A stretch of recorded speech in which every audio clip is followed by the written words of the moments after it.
Let me set this up for people who don't know. He's waiting in the wings. He's kind of a, like Scott said, he's a mini celebrity here. Yes. Hashtag Day Without Immigrants protest. By the way, if you're not going to show up to work, best not to tip them off. Right? This man told them, don't take the day off. We need you. And then they decided to take the day off, and then he terminated 30 people. That's about it. He just said, all right, you're out. He said, I have gone above and beyond for these people. No one is going to dictate how my company is run. Somebody get a badass intro there we for go, him, because this is Jim Sorowski. Thank you for being with us, sir. Thank you very much. I appreciate being here. Jim, it seems the problem here was not that people just didn't show up because someone was sick, but they notified you they weren't going to show up in protest. Now, I've had jobs myself where if I told them I'm not going to work tomorrow and they said you have to work, I would anticipate being fired. Am I out of line there? No, not at all, because you know what? To raise my two girls, I worked 7 days a week until my fingers were bleeding and I couldn't lay another brick, and I wouldn't miss a day of work because I had to support my family. Right.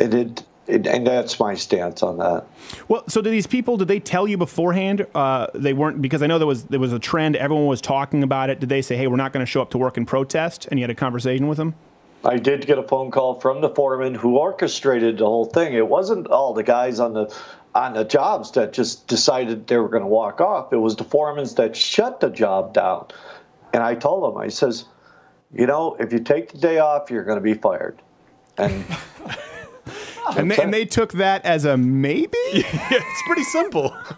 They thought, well, this didn't start out as just one incident. This has been building up. They've been dictating to my wages that I've been paying them by making scandalous remarks and stuff. Yeah. But I take care of my guys very well, and I love them. It come down to that they turn their back on me as far as I'm concerned. I mean, I've done nothing but support each and every one of them because I know what it is to work in the field and work so hard.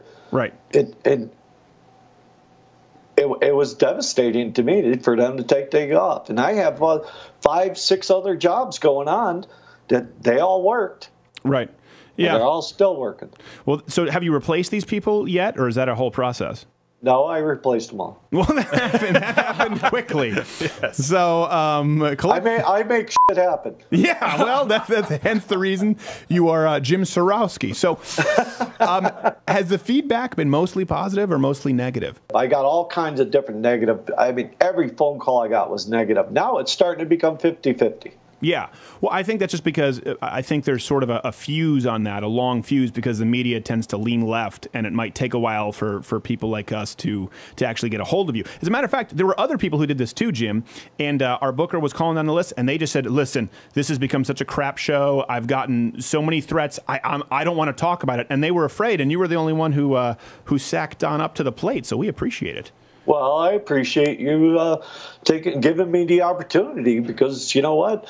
A lot of people died for this country, and I feel the same way. I mean, I have the utmost respect for the veterans that died for this country and the ones who served for this country. And I thought it was very disrespectful for somebody to turn around and say, we're taking a day off because you need us. Right. Well, that seems like very, very gracious of you. Well, you know, I'm obviously a small business owner, and Gerald, you've done that quite a bit. Absolutely. How would you react to this? I would react the same way. My dad owns a construction company, and you've got a timeline to keep. You know, Right. People are pressuring you to get stuff done. You've got material costs and all kinds of things. You don't get checks until you get done. Right. And you're going to take a day off and cost me money for no good reason. So, oh, boy, you hit that right on the head. Yeah, that's right, baby. I'll right, you hit that on the head. I am paying every government entity there is ahead of time before I get paid, right. Which is a minimum or the fastest of 90 days. Yeah. Right.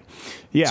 So I am literally funding not only the people that are working for JVS, but I'm funding the government. Yeah. Yeah.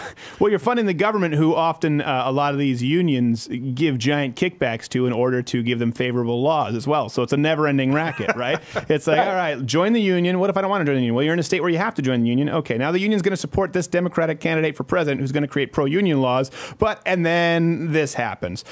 Do you feel angst at all, or sort of are you upset with the political climate that created this? You know, this is a result of the political climate where there's this classism, right? It's the top 1%. Well, most people don't realize almost all businesses in the United States put you in the top 1%. You know, people don't understand that if they look at the way businesses are taxed. Is there a part of you that goes like, gosh, you know, I just want to create jobs and make an honest living and not have to deal with the political climate that is everywhere now? That's a very good question. It's, you know, I don't do this for myself. Right. I do this for my family. Right. And I've done this for my family.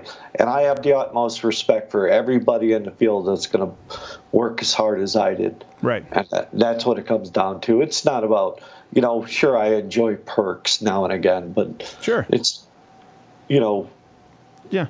That's none of anyone's business. Listen, if you make a good living, so much the better. And a lot of business owners, like Gerald knows, a lot of them struggle to make any living. Often, certainly in the first few years, you're paying employees more than you're taking as a business owner. And that feels really weird. It feels really weird.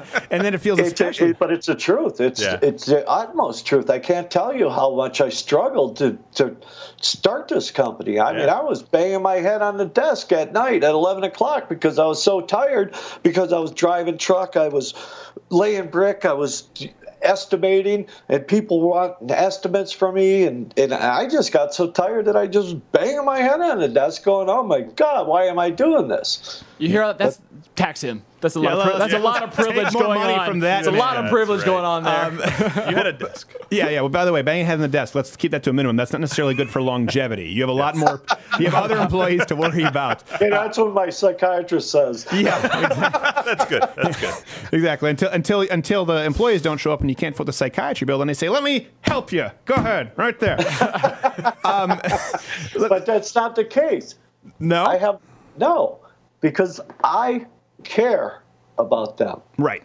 Well, that's most business owners. Again, they assume this motive that it's like, you know, you're just Scrooge McDuck jumping into a pile of gold. Let me ask you, how many people do you employ total at your company? Between 90 and 100 at this point. After the other day, 60 to 70. Okay, that's a big. Still above the Obamacare line. You're still above the Obamacare line. Yeah. So you got to provide that health care. Should have found 10 more. Yeah. And I started from nothing. Yeah. Nothing. Absolutely nothing.